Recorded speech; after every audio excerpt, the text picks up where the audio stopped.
আসসালামু আলাইকুম। দেখতে পাচ্ছেন অনেক পছন্দের ব্যাংকটা ভেঙে ফেললাম। আসলে মুস্কান আর আমি এখানে টাকা জমিয়েছিলাম।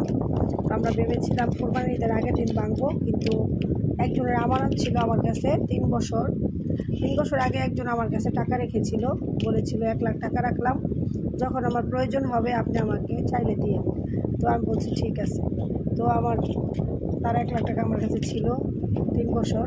তাকে আমি মাঝে মাঝে, মানে সে একটু বয়স্ক মহিলা, তাকে আমি মাঝে মাঝে পান সুপারি খেতে বা তার হাত খরচ দিতাম যতটুকু পারতাম, কারণ টাকাটা আমি একটা জায়গায় ইনভেস্ট করেছিলাম জমির ব্যবসায়। তো আজকে 1 সপ্তাহ যাবতে সে বারবার বলতেছে, বোন আমার টাকাটা লাগবে, জরুরিভাবে টাকাটা লাগবে। তো মুস্কান আর আমি কোরবানির আশায় আর থাকলাম না, যে কোরবানির ঈদ আসতে আরও প্রায় 1.5-2 মাস বাকি আছে, 1.5 মাস মতো বাকি আছে। আমরা একটা কাজ করি, মা চলো ব্যাংকটা ভেঙে ফেলি। তো ব্যাংকটা ভেঙে আমরা তার টাকাটা পরিশোধ করবো। জানি না এখানে কত টাকা হবে, তো আমি টাকাটা গণার পর আপনাদের জানাবো এখানে কত টাকা হয়েছে। তো আসলে মানুষের আপনার যে কোনো স্বপ্ন পূরণ করাটা বড় না, আপনার ঋণ পরিশোধ করাটা হচ্ছে বড়।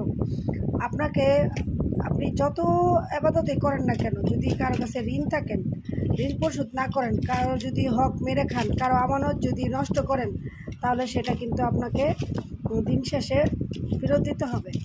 তো যাই হোক, এটা আমরা চেষ্টা করি সব সময় যাতে ঋণমুক্ত থাকতে পারি। আমিও দোয়া করি যে আল্লাহ যেন সবাইকে পৃথিবীতে ঋণমুক্ত রাখে।